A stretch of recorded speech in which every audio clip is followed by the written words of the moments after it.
Code smells क्या होती हैं बेसिकली? इसको अगर हम डिफाइन करें तो ये एक मतलब ऐसी कैरेक्टरिस्टिक होती है आपके कोड की कि मतलब हर चीज चल रही होती है, हर चीज नीड नॉट भी सही चल रही हो, मतलब बहुत बहुत सारे छोटे छोटे बग्स होते हैं या रिपीटेटिव बग्स होते हैं। आप एक चीज को एक जगह से सही करो तो मतलब इररेलेवेंट जगहों से चीजें खराब हो जाती हैं। मैं एक स्क्रीन पे जाके एक चीज सही कर रहा हूँ, वो बाकी वो फंक्शनैलिटी मैंने सही कर दी, बाकी चीजें बिगड़ गई। ये क्या हुआ पता नहीं। मतलब ये सिम्टम्स होते हैं इस तरह के कि जिससे आप कहते हैं कि भाई आपका कोड स्मेली है, फॉर एग्जांपल। मतलब इसका कुछ डीपर इसका प्रॉब्लम है जो कि फिक्स करने की जरूरत है। It's not logical error, it's not syntax error, it's something else. ठीक है। तो बट ये अब इसके जो पैटर्न्स होते हैं कि भाई आपने क्या चीज गलत की है, तो ये बिल्कुल ऐसा है कि सब्जेक्टिव है। मतलब उससे मसला हो भी सकता है, मसला नहीं भी हो सकता। कभी कोई चीज एक जगह पे सही सोल्यूशन होता भी है, बट दूसरे सिनेरियो में वो जो है वही चीज सही सोल्यूशन नहीं भी होता। लेकिन कुछ बेस्ट प्रैक्टिसेस हैं जिनको जो कि हमेशा होनी चाहिए, जिनको हम जो है वो डिनाई नहीं कर सकते। मतलब जिनको मतलब जो अगर खराब हो तो मतलब कोड स्मेली होता ही होता है। ठीक है। तो कुछ गुड टू हैव्स हैं वो हमने कंपाइल किए हैं।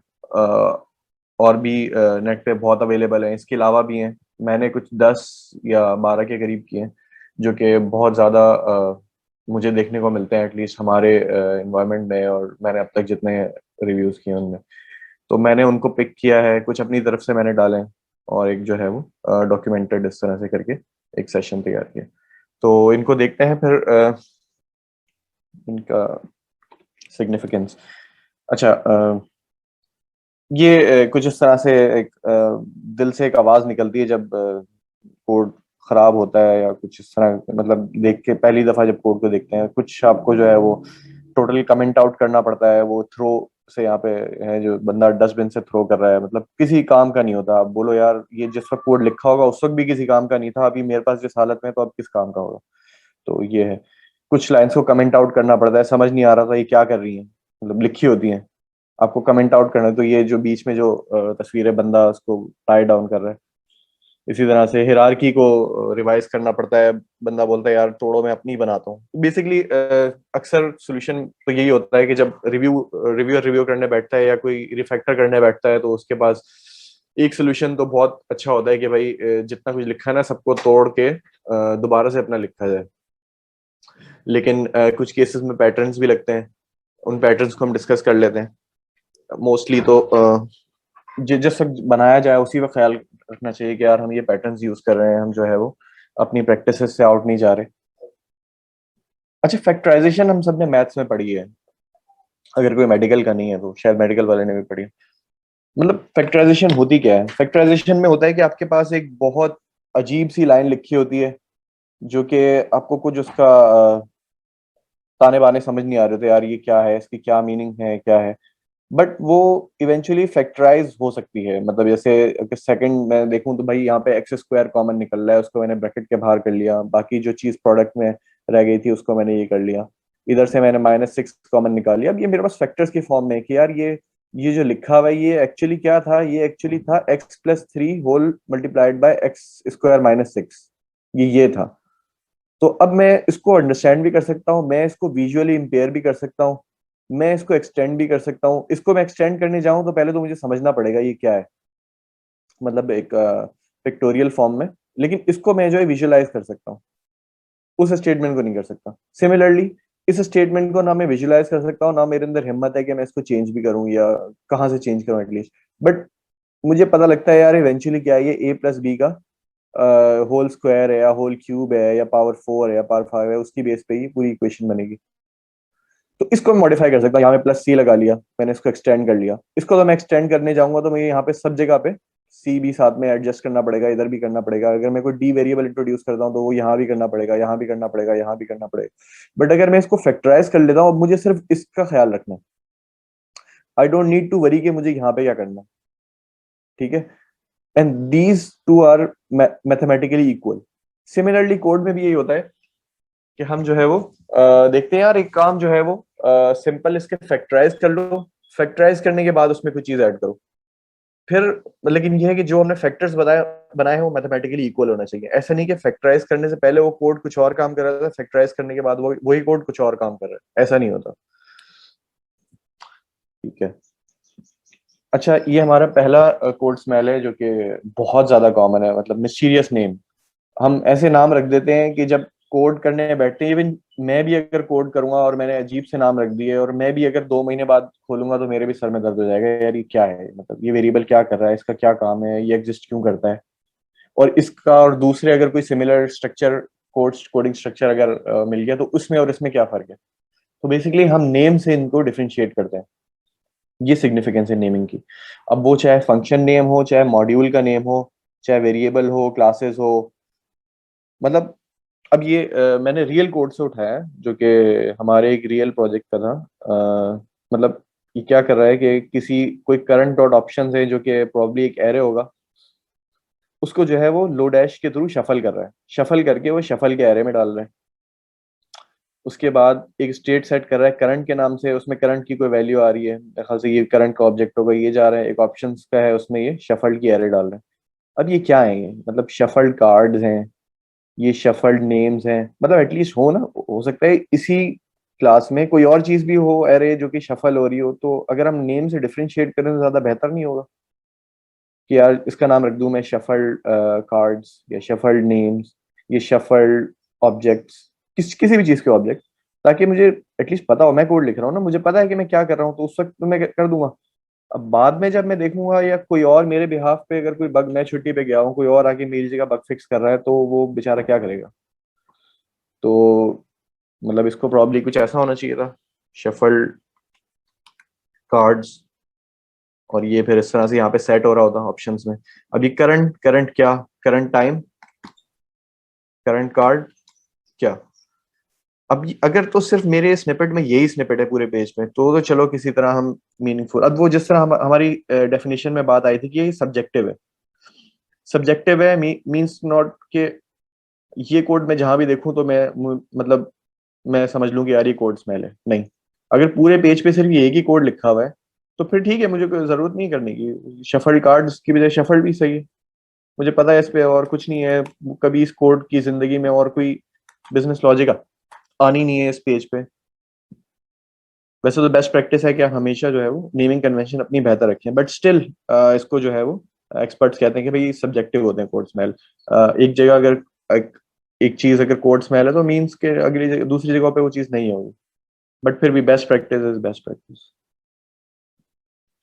अच्छा, ये मिस्टीरियस नेमिंग की एक और एग्जांपल है।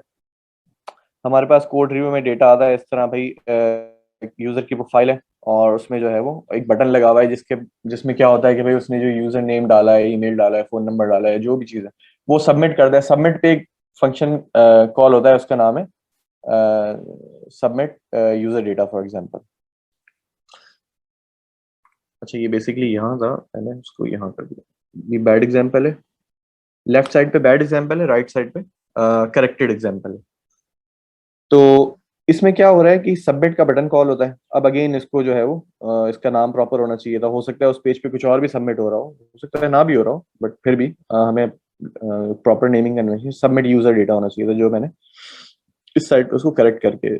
अच्छा, अब क्या होता है कि ये पूरा मेथड जो है वो इसमें भरा हुआ है। यहाँ पे जो है वो हैंडल यूजर, हैंडल यूजर क्या, कुछ नहीं पता। वैलिडेट, वैलिडेट क्या, कुछ नहीं पता। ये मतलब नेमिंग कन्वेंशन है, बहुत सिंपल। अपडेट, अपडेट क्या, कुछ नहीं। ये रियल रियल प्रोजेक्ट से उठाई हुई चीजें हैं। अब ये क्या है, ये स्निपेट यहाँ पे लिखा हुआ है जो कि डेटा हैंडलिंग करता है। डेटा हैंडलिंग मतलब कि सबमिशन से पहले भाई देखते हैं कि अगर फोन नंबर नहीं है तो उसको क्या एम्प्टी भेजना है, उसको नील भेजना है, या की में जो है वो वैल्यू नहीं रखनी है। तो बेसिकली एक स्निपेट है कि एपीआई में अपना डेटा भेजने से पहले उसकी हैंडलिंग करते हो, डेटा की हैंडलिंग। तो मतलब उसका नेम फिर प्रॉपर होना चाहिए ना कि हैंडल डेटा बिफोर सबमिशन, या करेक्ट डेटा, इस तरह से कुछ कुछ ऐसी मीनिंगफुल के जो है आपको बताए, जैसे हैंडल डेटा फॉर सबमिशन। अगला कोई बंदा आके बग फिक्स कर रहा हो तो उसको पता हो यार वो वाला कोड मुझे यहाँ पे मिलेगा, इस मेथड में मिलेगा। अच्छा, अब वैलिडेशन, वैलिडेशन है कि भाई आपने देखना है यार ईमेल है कि नहीं, अगर ईमेल नहीं है तो उसको थ्रो कराओ एरर, इसी में वैलिडेट के मेथड में जो है वो एरर थ्रो हो रहा हो। तो अब अगेन बहुत सिंपल, बहुत जेनेरिक नाम है वैलिडेट, इसको अगर वैलिडेट यूजर डेटा कर दें ज़्यादा बेहतर होगा। एपीआई कॉल अब सबमिट की लगानी है, उसको अपडेट के नाम से एक मेथड बना के उसमें डाल दी एपीआई कॉल। अब ये भी कोई मीनिंग नहीं कर रही भाई, अपडेट क्या, अपडेट किसके अंदर, अपडेट जो है अब एपीआई कॉल आपने कर ली, अब अपडेट यूजर डेटा लोकली करना है, तो अब उसका मैंने रेलिवेंट नेम ये सजेस्ट किया कि भाई update user data locally, at least पता हो कि यार यहाँ पे जो है यूजर का डेटा जो कि अपडेट हो गया सर्वर पे, अब उसको अपनी लोकल कैशे में भी उसको अपडेट कराना है, तो एक प्रॉपर मेथड नेमिंग होनी चाहिए जो कि फॉलो हो, वरना फिर एक्सटेंशन के टाइम पे फिर मसला करती है, बग फिक्स के टाइम पे मसला करती है। अच्छा, ये हमारा सेकंड फोर्थ स्मेल है, डुप्लीकेटेड कोड, आइडेंटिकल कोड और very similar code exist in more than one location. ऐसा देखा गया है कि भाई एक काम हो रहा है, ठीक है, एक ही क्लास में एक काम हो रहा है या मल्टीपल क्लासेस में काम हो रहा है एक ही, और वो सब की जो है वो वही 6-7 लाइनों का स्निपेट जो है वही कॉपी करके पेस्ट किया हुआ है हर जगह पे। अब या तो हम उसको हेल्पर में डाल सकते हैं, तो हमें उसको हेल्पर में डालना चाहिए, ताकि अगर हमारा उसका जो है वो एक चीज कॉमन है बहुत सारी, एक तो सीधी सी बात है आपका लाइन ऑफ कोड कम होगा, वो ज्यादा रीडेबल हो जाएगा, जब वो किसी हेल्पर में जाएगा तो हेल्पर का कोई फंक्शन नेम होगा जिसके अंदर वो जाएगा, तो फंक्शन नेम अगर कॉल करेंगे यहाँ पे तो वो ज्यादा रीडेबल होगा कि यार एटलीस्ट इन 6-7 लाइनों में स्निपेट में ये काम हो रहा है। अच्छा, ऐसा भी होता है कि एक ही क्लास में एक ही मेथड में जो है वो एक स्निपेट होता है कॉपी पेस्ट हुआ हुआ, जो कि पता नहीं डेवलपर अक्सर, मतलब ये भी रियल वर्ल्ड एग्जांपल ही है अनफॉर्चुनेटली, मतलब इसमें प्रॉब्ली ऐसा हुआ होगा कि शायद वो उसने पहले कुछ और किया होगा। अब ये अगर मैं देखूं कोड, ये लेफ्ट साइड पे जो है वो इनकरेक्ट कोड है, राइट साइड पे करेक्टेड कोड है। इफ एल्स का ब्लॉक लगा हुआ है, इफ सम कंडीशन है, वो कंडीशन मीट करती है तो ये लूप चलाओ और डू सम टास्क, ठीक है। एल्स में यही कोड, बिल्कुल यही ब्लॉक है, मतलब वही इफ में और वही एल्स में, यही लूप चलाओ और डू सम टास्क, लेकिन साथ में एक और कंडीशनल टास्क भी लिखा हो। तो भाई इसकी क्या जरूरत थी इसको इफ एल्स में डालने की, मतलब ये तो इफ एल्स से बाहर भी आ सकता है ना, मतलब इवन एल्स की भी जरूरत नहीं है। इसको हम इस तरह से कर सकते हैं कि भाई इस कोड को हमने बाहर निकाल लिया, ये चलना ही चलना है। हाँ, अगर ऐसा है कि इससे पहले कुछ और चलना था, यहाँ पे फॉर एग्जाम्पल कोई लाइन ऑफ कोड आनी थी और उसके बाद फिर जो है वो ये लूप चलना था, तो दैट समथिंग एल्स, उसका भी कुछ ना कुछ रेमेडी होती, वो भी मैं नहीं कह रहा कि उसमें भी आपको 2 दफा लूप लिखना था, तो उस 2 दफा लूप तो उसमें भी नहीं लिखना। अच्छा, ये मैंने लूप बाहर निकाल लिया। अब मैं क्या करूंगा कि भाई अब ये चीज मुझे सिर्फ एल्स में चलानी है, तो if not some condition do some conditional task, simple. अब इसकी मैं नहीं कहता कि डेवलपर को शायद कोडिंग नहीं आती थी, मैं ये भी हो सकता है कि उसने हो सकता है बग फिक्स किया हो, पहले उसने ये किया हो, बाद में आया हो तो उसने चेक किया हो कि यार चलो यहाँ भी जरूरत है यहाँ भी लगा दो, उस वक्त उसने देखा ही नहीं हो कि उसने इफ में भी लिखा हुआ है, मतलब एक, अगर मैं पॉजिटिव वाइब्स लूँ। लेकिन बहरहाल अगर आप बग भी फिक्स करें तो आपको जो है पुराना कोड देख के उसमें एडजस्ट करना पड़ता है, ये एक बहुत जरूरी चीज, मतलब बहुत अच्छे कोडर्स होते हैं, मतलब आप सोच नहीं सकते कि यार इन्होंने ये गलती की होगी, लेकिन इवेंचुअली होता ये है कि वो जिस वक्त काम कर रहे होते हैं उस वक्त फॉर एग्जाम्पल इस तरह की शक्ल में काम कर देते हैं, बाद में कोई बग आता है तो बोलते हैं अच्छा चलो एल्स की कंडीशन में लगा के यहाँ भी कुछ ना कुछ फिट कर दो, तो वही चीज यहाँ पे फिट कर दें और देखेंगे नहीं कि यहाँ पे उन्होंने ऐसे ही कुछ काम किया हुआ। तो ये कहानी होती है, मतलब अगर आप बग भी फिक्स करने जाएं तो जरूर करें बग फिक्स, लेकिन जो है वो आपको एग्जिस्टिंग कोड देख के उसको एडजस्ट करना होगा, मतलब अगर टाइम नहीं है तो ना करें, कल कर लें, बोल दें कि मुझसे नहीं हो रहा, लेकिन एटलीस्ट कोड को खराब करने से बेहतर है कि आप जो है उसको उस पर टाइम दें, उसको समझे कि एटलीस्ट क्या लिखी हुई है ये चीज। अच्छा, एक और है हमारे पास शॉटगन सर्जरी। इसमें क्या होता है कि भाई a single change needs to be applied to multiple classes at same time. ये क्या होता है कि फॉर एग्जांपल एक थीम बटन है, आपका थीम बटन है, डिजाइनर ने रिकमेंड किया है कि भाई ये बटन होगा, इसमें जो है ग्रेडियंट लगेगा, लेफ्ट टू राइट ग्रेडियंट होगा, और एक खास किस्म का फॉन्ट है जिसमें टाइटल आएगा नेक्स्ट का या सबमिट का या ऐड का या स्किप का, कोई भी एक थीम का बटन है, पूरी ऐप में वही थीम का बटन इस्तेमाल होगा। तो मतलब अकल तो ये कहती है कि आप एक थीम बटन का कंट्रोल बनाएं, उसको टेक्स्ट पास करें और बस उसको एक्शन पास कर दें और उसको पूरी ऐप में यूज करें, लेकिन नहीं, ये लीनियर ग्रेडियंट का लिखा होगा सारी जगहों पे, कलर्स उसमें वही सेम जा रहे होंगे सारी जगहों पे, स्टाइल जा रहा होगा, बैकग्राउंड कलर ब्लू जा रहा होगा, अलाइन आइटम्स जा रहा होगा, फ्लेक्स डायरेक्शन रो जा रहा होगा, सब जगह पे बीच में उसी तरह से आपका जो है टेक्स्ट लिखा होगा उसी तरह।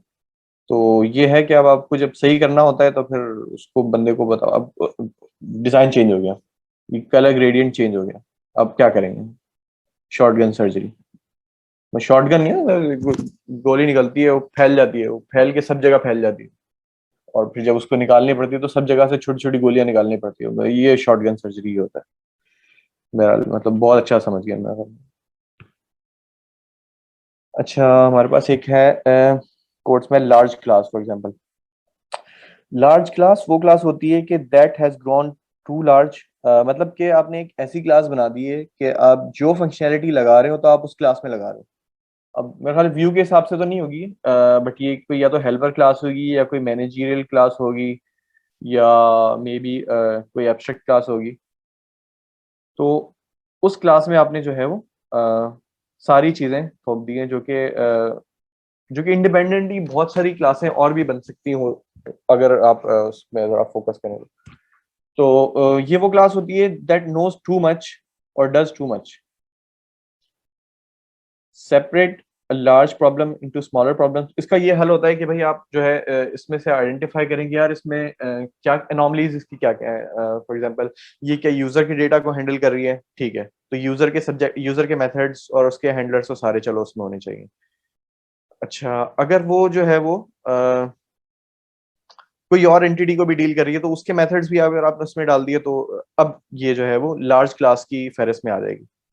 मीन्स कि अब आपको उसको तोड़ के बाहर निकालना पड़ेगा और उसमें या फॉर एग्जांपल कोई सिमिलर कोई ऐसे जेनेरिक मेथड है फॉर एग्जांपल कि भाई यूजर की लोकेशन आ रही है और लोकेशन लेते हुए एक मेथड लिखा है जो कि मैप खुलवाएगा, अब वो भी आपने उस क्लास में डाल दिया, वो थी यूजर हेल्पर। यूजर हेल्पर थी यानी यूजर का एक्सेस टोकन आप उधर से फेच कर सकते हो एक ऑब्जेक्ट को आइटरेट करके, उसमें यूजर का ऑब्जेक्ट पड़ा हुआ है उस क्लास में। तो आपने यूजर नेम निकालना है तो आप मेथड लिखेंगे गेट नेम, आप उसी ऑब्जेक्ट से यूजर का नेम रिटर्न करा देंगे। आपको चाहिए ईमेल तो आप वही डॉट ईमेल करके रिटर्न करा देंगे, ये तो उस क्लास में है, ठीक है, यूजर हेल्पर है। लेकिन अब आपने क्या किया कि यूजर की लोकेशन थी, उस पे यूजर को रिडायरेक्ट कराना था मैप के ऊपर। आपने उधर ही एक मेथड लिखा कि गो टू लोकेशन, यूजर का ऑब्जेक्ट पास किया उसकी लोकेशन पे करके। हालांकि ये तो लोकेशन हेल्पर नहीं बनना चाहिए था इसका, मतलब एक चीज जो कि आप लॉजिकली एक अलग, वो कह रही है कि मैं लोकेशन से रिलेटेड हूँ, ऑल्दो यूजर की है, क्योंकि आपको पता है कि आपको यूजर का ऑब्जेक्ट तो चेंज करना नहीं है। मतलब इसमें अगर आपको चेंज आएगा तो कुछ ना कुछ इसके मैप की या तो डिजाइनिंग में आएगा, या मैप में खुलवाना है, या इन ऐप मैप में खुलवाना है, या अपना कोई मैप इंप्लीमेंट कराना है। तो मतलब इसका यूजर के ऑब्जेक्ट से इतना ताल्लुक नहीं है, तो ये लोकेशन के ऑब्जेक्ट हेल्पर में जा सकता है इस तरह की चीज। तो बट वही बात है कि जल्दी में या फिर मुझे नहीं पता कि अक्सर चीजें जो है वो एक क्लास में चली जाती हैं जो कि बहुत बड़ी हो जाती है, लार्ज क्लास, और that class knows too much और डज टू मच। तो रिफैक्टर के वक्त जो है फिर मसले होते हैं कि किस तरह से इनको हैंडल किया जाए। इसमें ये भी होता है कि भैया अगर आपका जो है वो स्मॉलर प्रॉब्लम्स में आपने उसको तोड़ दिया है जिस तरह से, फिर वो स्मॉलर प्रॉब्लम्स अगर फिक्स हो जाते हैं तो बड़ा प्रॉब्लम भी फिक्स हो जाता है। लेकिन अगर सारी चीजें एक बड़ी क्लास में चली गई तो वो एक बड़ा प्रॉब्लम बन जाती है, उसको फिर जो है आपको इवेंचुअली तोड़ना ही पड़ता है, तोड़ के फिर फिक्स करना पड़ता है। तो अगर कोड लिखते वक्त ही इस बात का ख्याल रखें तो ज्यादा मतलब फायदा होगा इन टर्म्स ऑफ टाइम और बजट, एवरीथिंग। अच्छा, odd ball solution. Odd ball solution एक हमारा कोड स्मेल है। इसमें क्या होता है कि एक ही प्रॉब्लम सॉल्व करना है एक ही ऐप के अंदर, लेकिन हर जगह वो डिफरेंट तरीकों से किया होगा, हर जगह डिफरेंट तरीकों से किया होगा। अब वो ये भी बहुत देखा गया है कि भाई एक ही प्रॉब्लम सॉल्व करना है, फॉर एग्जांपल सॉर्टिंग करनी है, कह रहे हैं कि सॉर्टिंग करनी है, सिंपल सॉर्टिंग करनी है, एक जगह पे वो लो डैश से हुआ हुआ है, एक जगह वो मैनुअली लूप करके हुआ हुआ है, एक जगह पे जो है वो एरे के उससे हुआ हुआ है। मतलब पता नहीं डेवलपर शायद या तो परफॉर्मेंस टेस्ट करना चाह रहा हो, फिर उसने बोला चलो रहने दो सारे के सारे एक जगह। तो अब ये बेसिकली चार एग्जांपल्स हैं। इसमें क्या हो रहा है कि एक वेरिएबल है नोड्स का जो कि एरे है, इधर गेट नंबर ऑफ नोड्स में ये लो डैश यूज हो रहा है, लो डैश डॉट क्लोन। इसका बेसिकली क्लोन बनाने की जो है वो फंक्शनलिटी है, तो हर मेथड अपने तरह से क्लोन कर रहा है, ये लो डैश को यूज करके क्लोन कर रहा है, ये रिटर्न कर रहा है एरे के अंदर और उसकी सारी नोड्स की वैल्यूज को एग्रीगेट करके रिटर्न कर रहा है। ये भी एक मेथड, ये भी एक तरीका है सारे सही। लेकिन ऑड बॉल सोल्यूशन ये है कि अगर आप एक चीज को यूज कर रहे हो तो पूरी ऐप में वही तरीका यूज करो। अगर आप लो डैश को यूज कर रहे हो तो पूरी ऐप में लो डैश से ही क्लोन करो। अगर पूरी ऐप में आप इस तरह रिटर्न करा रहे हो तो आप पूरी ऐप में इसी तरह रिटर्न कराओ। अगर एरे डॉट फ्रॉम से रिटर्न करा रहे हो तो पूरी ऐप में। अब ये तो बहुत छोटी एग्जांपल है, इसमें तो चलो अब वही सब्जेक्टिव वाली बात है कि आप कर भी सकते हैं, कोई ऐसा मसला नहीं। मैंने समझाने के लिए यहाँ पे कर लिया, क्योंकि अगर मैं और बड़ा कोड लिखता तो यहाँ पे जगह नहीं थी मुझे एग्जांपल देने की, तो एग्जांपल के तौर पे मैंने इसको दिया। हो सकता है ये करना सही भी हो, कोई ऐसा मसला नहीं है, लेकिन ये एक एग्जांपल है कि अगर आपको एक प्रॉब्लम सॉल्व करना है, मुझे एरे का जो है वो क्लोन करना है, तो एक बेस्ट प्रैक्टिस यही है कि आपको पूरी ऐप में एक ही तरीका यूज करना चाहिए। और अगर प्रॉब्लम बड़ा है, मतलब ये तो सिर्फ क्लोन है, प्रॉब्लम बड़ा है तो और ज्यादा रिकमेंड हो जाएगा कि आपको जो है वो एक ही, और उस एक को भी या किसी एक सोल्यूशन, एक हेल्पर में निकाल लो या किसी मेथड में निकाल लो। अगर नहीं भी निकल रहा तो एटलीस्ट तरीका एक ही यूज करना चाहिए प्रॉब्लम सॉल्विंग का।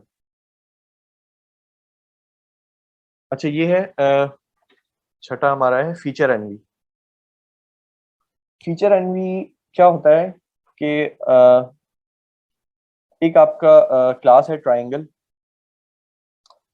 और वो एक ट्राइंगल है और उसमें उसकी ज़ाहिर है कुछ ना कुछ विड्थ होगी, उसकी हाइट होगी, आइसोसेलेस ट्राइंगल अगर है इस तरह से। तो उसमें एक मेथड भी होगा गेट एरिया का, जो कि हम बाहर से कॉल करेंगे। अब वो गेट एरिया को कॉल करने के लिए वो कोई और क्लास यूज करें, सम हेल्पर डॉट गेट एरिया। उसमें यहाँ से विड्थ पास होती है, यहाँ से हाइट पास होती है, और वहां पे कैलकुलेट होती है और यहाँ पे रिटर्न होती है।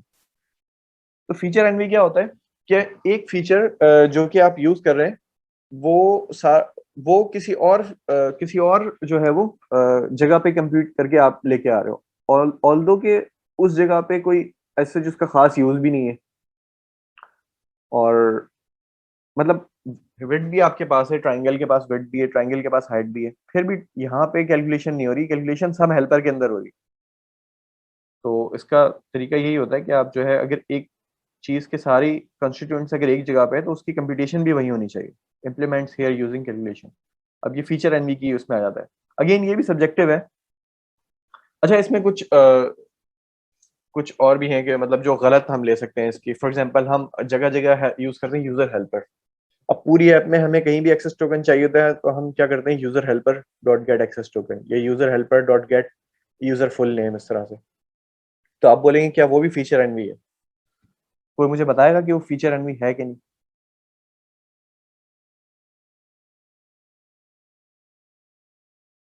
तो मोबाइल डेव, वहाब, वासिक,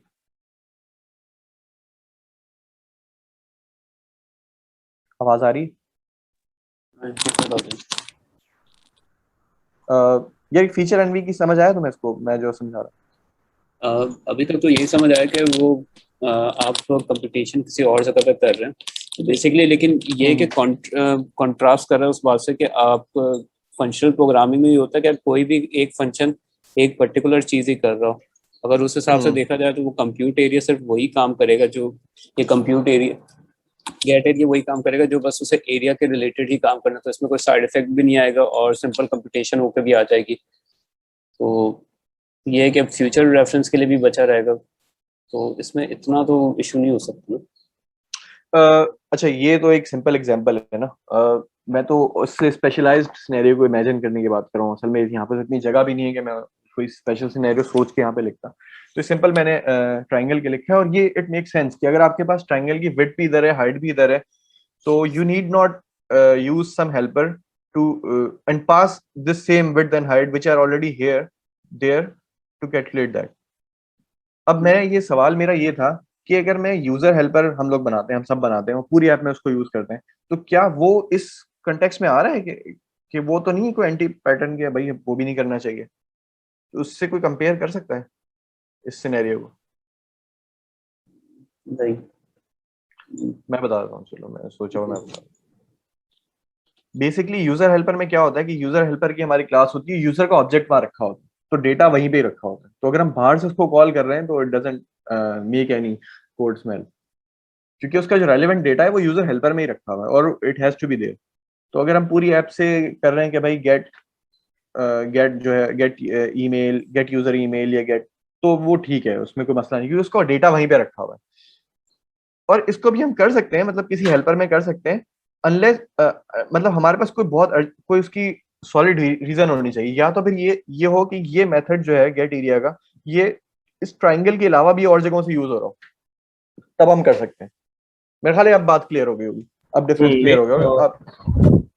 तो इसमें हाँ ऐसे भी हाँ तो हो सकता है कि मतलब हाँ बस हमने कोई गेट एरिया का जो है वो ऐसे जेनरिक फंक्शन बनाया हुआ है जिसमें हम कोई भी शेप की जो है ना वो टाइप पास करते हैं और उसके रिलेटेड जो है उसके आर्गुमेंट्स पास करते हैं तो वो निकाल के देता है। तो बात फिर वही आ पहले गई वो ना, क्लास टाइप। मैं वही कह रहा हूँ ना कि ये अगर जेनेरिक अगर ये कहीं और से भी यूज हो रहा है तो वी कैन कंसीडर, वरना तो ये भी हो सकता है ये इसकी बेस क्लास में काम हो रहा हो, सम हेल्पर में नहीं हो रहा हो, इसी की बेस क्लास में हो रहा हो, ये निकल रही हो शेप से, और इसकी बेस क्लास में जब मैं यहां से कॉल करूंगा तो उसको पता होगा कि ये क्या है एक्चुअली। मतलब यहाँ पे कोई वेरिएबल होगा जो कि बता रहा होगा, मतलब जिस वक्त इनिशिएट हुआ होगा इसमें ट्राइंगल आ रहा होगा, और मैं इसी का जो है वो दिस करके इसकी जो है वो बेस क्लास को क्वेश्चन करके कर सकता हूँ।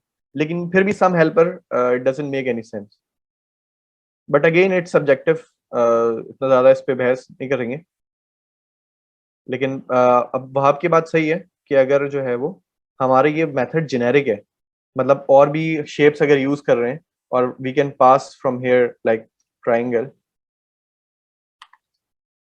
तो फिर ये जो है वो कोड स्मेल की फेरिस्त से निकल जाएगा, फिर ठीक है ये। बट हम जिस सिनेरियो की बात करें वो सिंपल सिनेरियो है कि इसका डेटा यहाँ रखा हुआ है और हम किसी और को क्वेश्चन कर रहे हैं एनोनिमसली, मतलब उसको भी नहीं बता रहे कि ये ट्राइंगल है, यहाँ से कुछ नहीं जा रहा है, यहाँ पे सिर्फ विड्थ और हाइट जा रही है। तो we need to do something like this कि इसको यहाँ पे ही इम्प्लीमेंट करेंगे।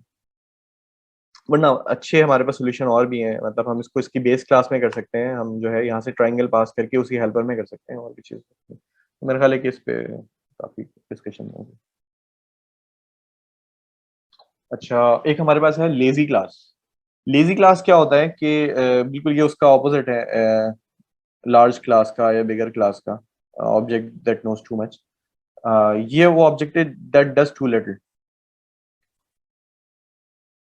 अब इसमें क्या होता है कि अक्सर हम जो है वो एक क्लास में बहुत सारी चीजें लगा देते हैं, लेकिन फिर एक बंदा आता है जो कि कोड रिफैक्टर करता है। वो कोड रिफैक्टर करता है, वो सारे मेथड या तो कमेंट आउट कर देता है जो कि जरूरत भी नहीं होती उसकी, या फिर उनको जो है वो डिलीट कर देता है।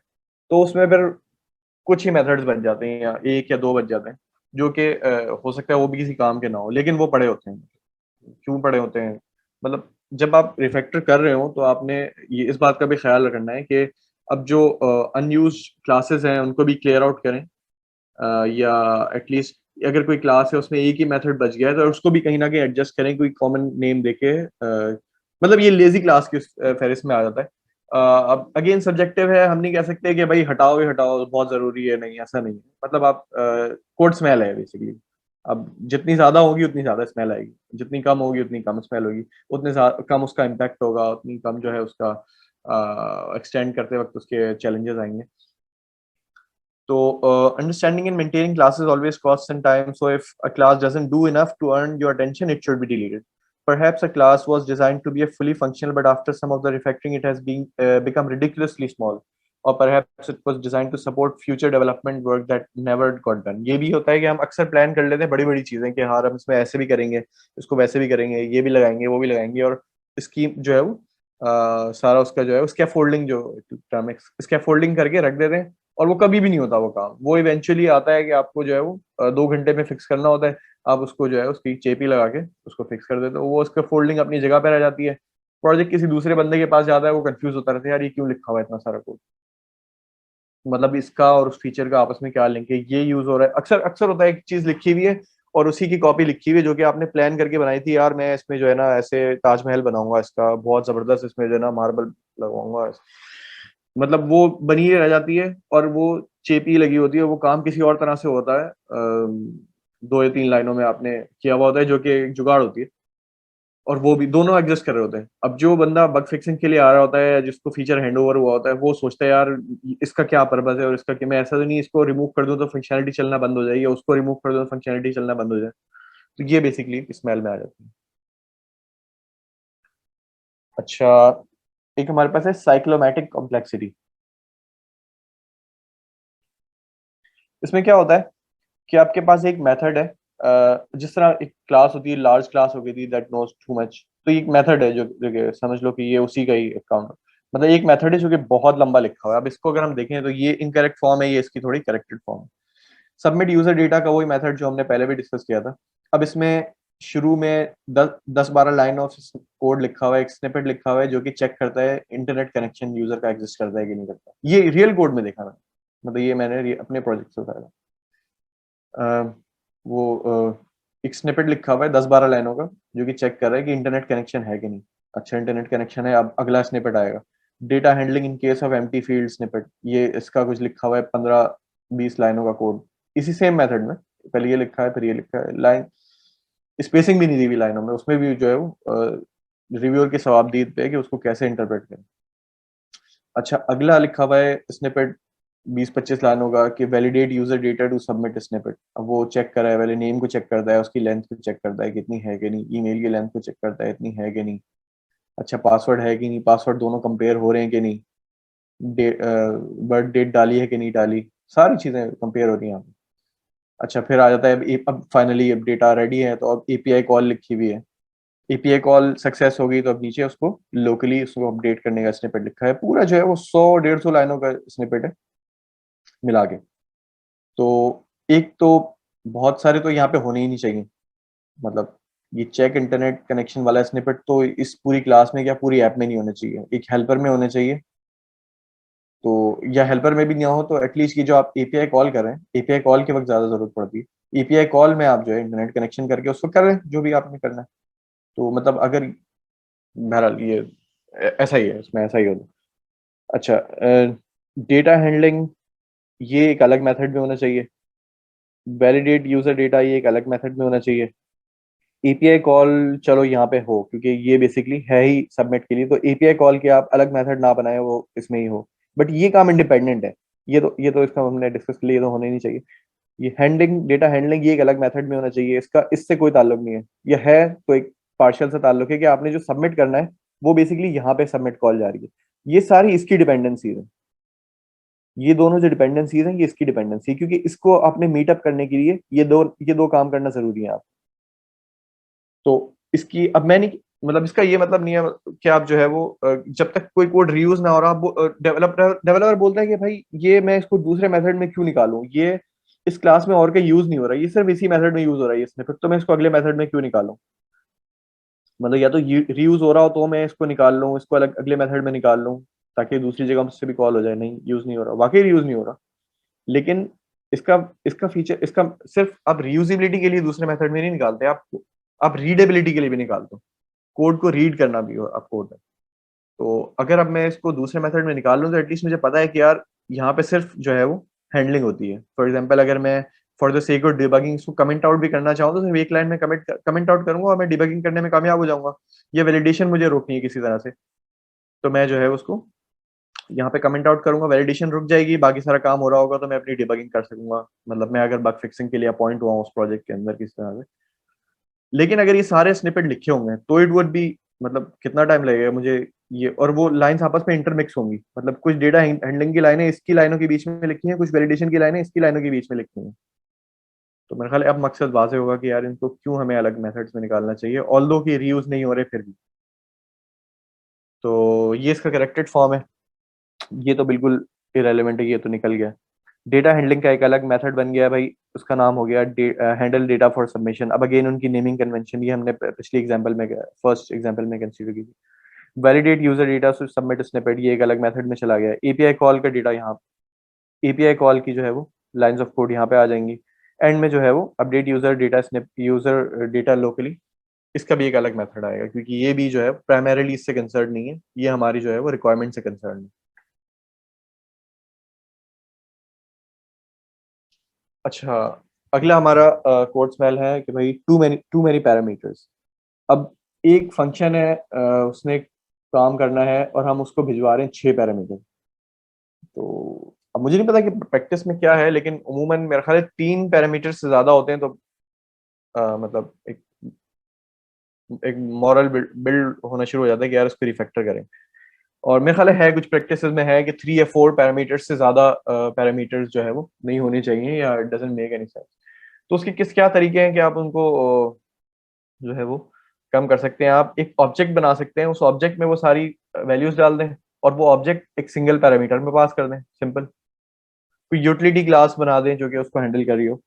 या फिर एक सबसे अच्छा ये हो सकता है कि भाई अगर एक मेथड जो है 6 पैरामीटर में काम कर रहा है, 6 पैरामीटर ले रहा है, तो 6 पैरामीटर का काम भी कर रहा होगा। अव्वल तो उन पैरामीटर्स को शॉर्ट करेंगे जो आगे रिक्वायर्ड ही नहीं है। अक्सर पैरामीटर्स जा रहे होते हैं लेकिन आगे यूज नहीं हो रहे होते, मतलब ये भी देखने में आया है कि पैरामीटर्स पास हो रहे होते हैं लेकिन आगे आप उसको सर्च करें, टेक्स्ट सर्च करें तो वो कहीं यूज नहीं हो रहे होते। तो सबसे पहले तो उनको निकालें। फिर देखें कि अगर वो इतने पैरामीटर्स में जा रहे हैं तो शायद वो कोई काम ही कर रहा होगा, मतलब बगैर काम के तो नहीं जा रहे होंगे। तो उनको आप स्प्लिट करेंगे, मतलब अगर वो एक बड़ा टास्क कर रहा है तो छोटे छोटे टास्क के अलग मेथड्स बना के उसको स्प्लिट करें कि हर हर मेथड में 2-3 पैरामीटर्स जा रहे हो, और फिर वो जो है अपना काम मिल के कर रहे हो, और अदर के ये कि मेथड बहुत बड़ा वो एक काम कर रहा हो बहुत सारे पैरामीटर्स से। तो डिफरेंट इसके तरीके हो गए, या तो आप एक ऑब्जेक्ट में सारी वैल्यूज पास कर दें और फिर वो ऑब्जेक्ट ऐसा सिंगल पैरामीटर पास कर दें, या उसको स्प्लिट कर दें उस मेथड को, या वो काम जो हेल्पर क्लासेस से ऑलरेडी कहीं और से करवा लें और वो हेल्पर क्लासेस कॉल कर लें, कुछ भी हो सकता है। But having too many parameters ये भी एक कोड स्मेल होता है। अच्छा, बाकी कुछ हैं जो कि इतना ज़्यादा डिस्कशन उस पर करना ठीक नहीं रहेगा टाइम की वजह से। कोड की अलाइनमेंट आउट है तो सबसे, मतलब अगर मैं इन सारे जितने मैंने डिस्कस किए हैं, अगर अलाइनमेंट आउट है तो ये सबसे बड़ा एक कोड स्मेल होता है कि भाई कोड की अलाइनमेंट आउट है, आपको समझ नहीं आ रहा एक फॉर लूप स्टार्ट इस लाइन से हो रहा है, खत्म कहाँ होगा। अगर अलाइनमेंट प्रॉपर होगी तो आप पिक कर सकते हैं यार, अच्छा कितनी टैब टैब स्पेसेस हैं, उससे आप पिक करके फौरन वहां पहुंच जाए जहां वो खत्म हो रहा होता है। और अक्सर डेवलपर शिकायत करते हैं यार इसमें एक्स वीएस कोड में जो है वो चल नहीं रहा, लिंट लिंट के ऑप्शन चल नहीं रहे। तो होता है वाकई, उसको सर्च करना पड़ता है, उसको फिक्स करना पड़ता है कोड करने से पहले। लेकिन आप कोड करना शुरू हो जाएं कि मैं बाद में फिक्स करूंगा तो फिर वो कोड स्मेल बन जाएगा। और जब वो फिक्स करने पे आप आएंगे तो इतने सारे कॉन्फ्लिक्ट आएंगे, क्योंकि हर बंदे के पास अपनी टैब स्पेसिंग हुई होगी जो डिफरेंट उसकी कॉपीज पे काम कर रहा होगा। मतलब सिर्फ अब एक दफा ये स्मेल आ जाती है ये वाली कोड में, कोड अलाइनमेंट की, तो हम फिर उसको उसकी अलाइनमेंट को ऑफ ही रखते हैं कि ऐसा ना हो कि अभी हम सही कर लें तो जो लोग एक्टिवली काम कर रहे हैं इस पे फीचर पे, तो हम करके अच्छा सा करके कमिट कर दें, और बाकी सब जो है रोते रहें कि यार कॉन्फ्लिक्ट आया है कॉन्फ्लिक्ट आया है। तो या तो फिर कोई ना काम कर रहे हो आप, उसको अलाइनमेंट को फिक्स करके कमिट कर दें, सबको बोलें कि अब अपडेट ले लो, और फिर सब उस कॉपी पे काम करें जो कि ऑलरेडी अलाइंड है। वरना फिक्सेस जो है वो ज़ाया हो जाते हैं, समझ नहीं आता कहाँ फिक्स किया था। अलाइनमेंट से बहुत सारा फर्क पड़ता है। अच्छा, एक्सेसिव अनस्ट्रक्चर्ड कमेंटिंग। अब कमेंटिंग जो है वो कोड में अनस्ट्रक्चर्ड अनस्ट्रक्चर्ड किसको कहते हैं? स्ट्रक्चर्ड कमेंटिंग क्या होती है? स्ट्रक्चर्ड कमेंटिंग ये होती है कि भाई मेथड आपका लिखा हुआ है, आप उस पर एक block of commented out code लिखेंगे जो बता रहा हो कि यार ये एक्सेप्ट क्या करता है, ये रिटर्न क्या करता है, और ये एक्चुअली करता क्या है। ये एक स्ट्रक्चर्ड है। लेकिन आपने कमेंट डाल के कर दिया कि भाई to do future task, very important, very very important, तो ये जो है मतलब अनस्ट्रक्चर्ड है। या I told someone to do it, he will do it and I will fix it, इस तरह के कमेंट के, तो ये तो सही नहीं होते। तो ये बेसिकली स्ट्रक्चर्ड कमेंटिंग एक तरह से सब्जेक्टिव है, वो भी लोग कहते हैं कि वो भी नहीं होनी चाहिए। आपके जो है वो फंक्शन खुद ही बताए कि यार मैं करता क्या हूँ, वेरिएबल्स बताएं कि मैं क्या हूँ, रिटर्न जो वेरिएबल कर रहा है वो खुद बताए कि मैं क्या हूँ। आपके मेथड्स इतने छोटे हों कि आपको उनके नाम से पता लग जाए कि वो कर क्या रहे हैं, तो कमेंटिंग की तो फिर रहती नहीं है जरूरत। लेकिन फिर भी सब्जेक्टिव है तो we can have it, but structured होने चाहिए। मतलब unstructured commenting is not welcome, that's part of a code smell. Security issues. अब ये सारे कोड स्मेल ऐसे हैं कि आप जो है इनके साथ कोड चलाएं, कोड चलेगा भी, ऐप भी चलेगी, कुछ बग्स होंगे, रिपीटेडली बग्स होंगे, कोड एक्सटेंड नहीं कर सकते, ऐप चल रही होगी, बेहतरीन चल रही होगी। सिमिलरली सिक्योरिटी इश्यूज के साथ भी ऐसा ही है, ऐप चल रही होगी, सही चल रही होगी, जब तक हैकर नहीं आया था तब चलती रहेगी। आप जो है वो आपकी लॉग्स में आ रही हैं, आपकी वेब कॉल्स जो आप मार रहे हैं गेट की पोस्ट की, वो सारी लॉग्स में आ रही हैं, लॉग्स जो है एक्सपोज हुई हुई हैं, डिवाइस पे सेव हो रही हैं। मतलब सिक्योरिटी इश्यूज भी एक कोड स्मेल ही होते हैं, क्योंकि वो जो है आपके इम्पैक्ट क्रिएट करते हैं। ऑल्दो की चीज सही चल रही होती है लेकिन वो एक इम्पैक्ट क्रिएट करते हैं, फिर वो जितना उनकी सरफेस अटैक होती है उतना ही फिर इम्पैक्ट आता है। अच्छा, excessively long line of code or God line. A line of code which is too long, making the code difficult to read, understand, debug, refactor or even identify possibilities of software reuse. अब ये एक line की example मुझे मिली थी तो मैंने लगा दी। वैसे तो बहुत और भी देखने को मिलती हैं जो कि हमारे जावास्क्रिप्ट में तो लोग बहुत फखर से यूज करते हैं, करनी भी चाहिए, लेकिन वो भी सब्जेक्टिव है कि आप जो है वो इतनी इस तरह से इसको मतलब एक समझना मुश्किल होता है। कुछ भी आप कह लें कि आपने एक लाइन ऑफ कोड में कर दिया वो, लेकिन जिस तरह से ये डिफरेंट, ये बेसिकली एक काम तो नहीं हो रहा है, ठीक है। अगर जितना ही रीडेबल होगा उतना ही अच्छा होगा। अगर आपको लगता है कि आपका जो है वो सिंगल लाइन करने के बाद रीडेबल है, एक्सटेंडेबल है, तो आप जरूर करें। लेकिन अगर आपको ऐसी वाइब्स आ रही हैं कि यार ये मैं कर तो रहा हूँ लेकिन ये बाद में एक्सटेंड करने के लिए मुझे जो है इसको, फॉर एग्जांपल मुझे यहाँ पे कंडीशन लगानी पड़ेगी कि भाई अगर डीबग हो तो बिल्ड हो, अगर डीबग ना हो तो ये डॉट बिल्ड ना चले, तो आपको फिर इसको स्प्लिट कर देना चाहिए यहाँ से, बजाय इसके कि आप अगले जो बग फिक्स करने आएगा उसकी सवाबदीद पे छोड़ दें कि यार वो कर लेगा। नहीं, आपको, आप लिख रहे हैं तो आपको इसको एनालाइज करना पड़ेगा। यार ये मैं लॉन्ग लाइन ऑफ कोड लिख तो रहा हूँ, बहुत अच्छी लग रही है, रीडेबल भी किसी हद तक है, क्या ये एक्सटेंड करने के लिए बेहतर है, या अभी इसको मैं एक्सटेंड कर सकूंगा या कोई और। अब ये जो डॉट डू एनीथिंग एल्स लिखा हुआ है ये प्रॉब्ली एक फंक्शन होगा जो कि कॉल हो रहा होगा, फिर वो रिटर्न कर रहा होगा और उस रिटर्न की बेस पे ये कॉल हो रहा होगा। तो अच्छा तो लगता है देख के, और स्किल्स भी आपकी साबित होती हैं, लेकिन जो है एक्सटेंड करना बहुत मुश्किल होता है। किसी हद तक कोड स्मेल में आता है, अगेन सब्जेक्टिव है, तो उसको जो है वो देख के करना पड़ता है। अच्छा, excessive return of data, a function or method that returns more than what each of it callers needs. और ये बिल्कुल इसी तरह है कि वो बहुत ज्यादा पैरामीटर्स से, बहुत से पैरामीटर यूज भी नहीं हो रहे लेकिन उसमें है। तो इसी तरह ऐसा भी होता है कि रिटर्न में हमारे पास जो है वो चीजें ऐसी रिटर्न हो रही थी ऑब्जेक्ट के अंदर जो कि जरूरत नहीं होती। मतलब आप अगर उसको ट्रेस बैक भी करें जहां पे वो रिटर्न होके मिल रही है, तो उधर भी आप देखेंगे तो उधर वो उसका कोई यूज नहीं होगा जो कि आपने रिटर्न कराया हुआ है। आप फ्यूचर प्लानिंग के लिए बहुत सारी चीजें रिटर्न करा सकते हैं, that's good, again it's subjective कि आपको कराना चाहिए कि नहीं कराना चाहिए। बट एक पॉइंट आता है कि जब ये कोड स्मेल का पार्ट बनी। मेरे पास से इतना ही था। अब मैं खाली क्वेश्चंस ले लें हम, अगर टाइम है तो। नहीं पता कितनी देर की थी।